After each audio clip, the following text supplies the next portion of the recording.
নমস্কাৰ বন্ধুসকল, আজি বহুত দিন পিছত আপোনালোকৰ সন্মুখত আহিলোঁ আৰু বহুত দিনৰ পৰা ভিডিঅ' বনোৱাও নাই।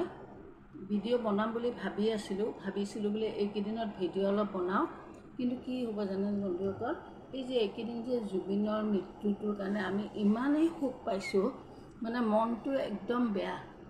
আৰু বিশ্বাস নকৰক, জুবিনৰ ফাংচন মই কোনোদিনো লাইভ চাব পোৱা নাই।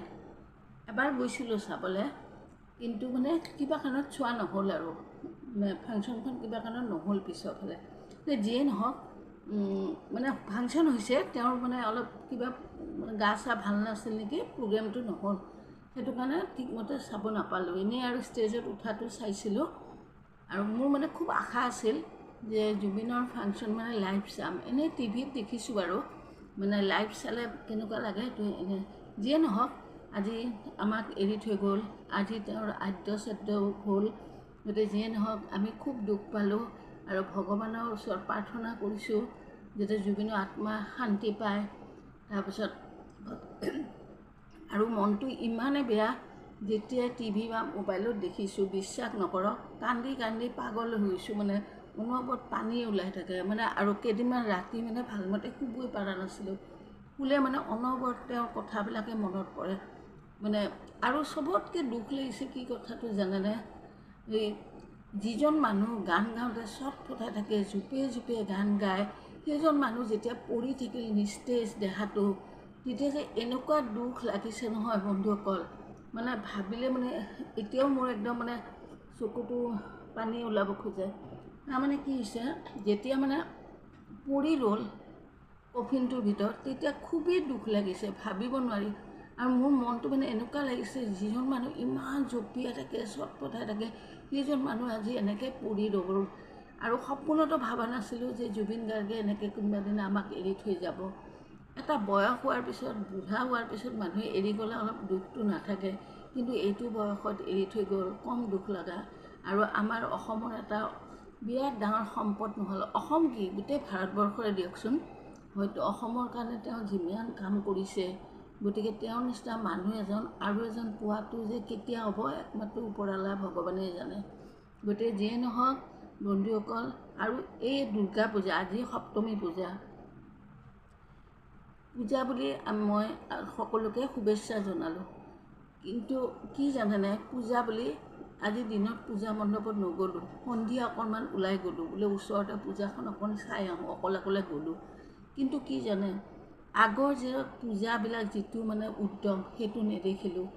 আৰু পূজা মণ্ডপৰ সন্মুখত জুবিন গাৰ্গৰ ফটোখন দেখি এনেকুৱা দুখ লাগিল, মানে বুকুখন মানে কিবা মানে এটা লাগি যায়। যিয়ে নহওক, আৰু তাৰোপৰি এইবাৰ পূজা বুলি মানুহৰ মানে নাই, উদ্যমটো নাই যেন পাওঁ।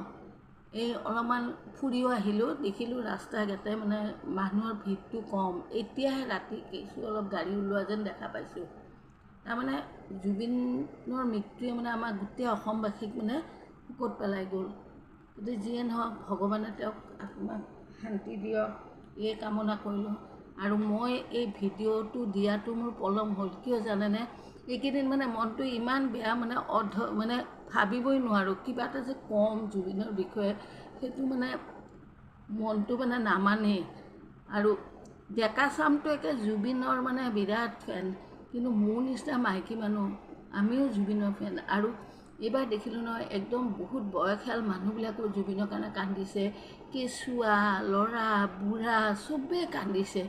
মানে কিজানি 99% অসমৰ মানুহে কান্দিছে নেকি, ক'ৰবাত 1% মান হয়তো ৰৈ যাব পাৰে বা নৰবও পাৰে, নাজানো। কিন্তু মানে এনেকুৱা দৃশ্য পৃথিৱীত মানে কমেই দেখা যায়। আৰু তেওঁৰ বোলে এইটো 4 নম্বৰ পৃথিৱীৰ ভিতৰত, এই যিটো মানে মৃত্যুৰ পিছত যিখিনি হ'ল ঘটনা, 4। গতিকে কেনেকুৱা বিশাল। আৰু তাৰোপৰি আমি জুবিন থাকোঁতে কিছুমান কথা হয়তো উপলব্ধি কৰা নাছিলোঁ, এতিয়া আমি উপলব্ধি কৰিছোঁ জুবিনৰ সেই নোহোৱাৰ কাৰণে। আৰু জুবিন কিয় কৈছোঁ, মই কোৱা নাই, জুবিন মোতকৈ সৰু হ'ব, মোৰ ভাইটিৰ নিচিনা, সেইকাৰণে মই জুবিন কৈ আছোঁ দেই বন্ধুসকল, আপোনালোকে বেয়া নাপাব। আজি আৰু কি ক'ম, মনটো আৰু কি জানে নাই, যিদিনা জুবিনৰ মৃত্যুৰ ঘটনাটো শুনিলোঁ, বিশ্বাস কৰক বুকুখন এনেকুৱা লাগিছে যেন কিবা মানে হেঁচা মাৰি ধৰিছে।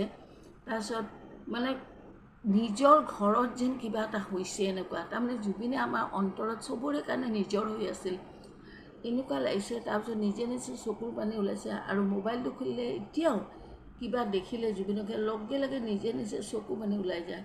আৰু ৰাতি শুওঁতে যে ৰাতি টোপনি নাই, বহুত ৰাতিলৈকে এইবিলাক কথা ভাবি এটাই মোৰ খালি মনত সোমাইছে, আইও এই ডেকা মানুহটো এনেকৈ নিস্তেজ হৈ পৰি আছে, কি আচৰিত কথা। যিটো মানুহ গান গাওঁতে 1 মিনিট থিয় হৈ নাথাকে, খালি জঁপিয়াই জঁপিয়াই গান গায়, সেইটো কম কথা নহয়। আৰু তাৰোপৰি জুবিনৰ এটা টেলেণ্ট মোৰ বৰ ভাল লাগিছিল, কি জানেনে? জুবিন গাৰ্গে যেতিয়া গান গায় ইমান জঁপিয়াই, তেওঁৰ মাতটো নকঁপে।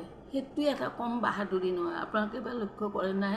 মই তাকে ভাবোঁ, ইমান জঁপিয়াই জঁপিয়াই গান গায়, তথাপিওতো নাচি বাগি জঁপিয়াই যিটো গান গায়, তথাপিও মাতটো নকঁপে। মানে সেইটো এটা ডাঙৰ টেলেণ্ট আছিল।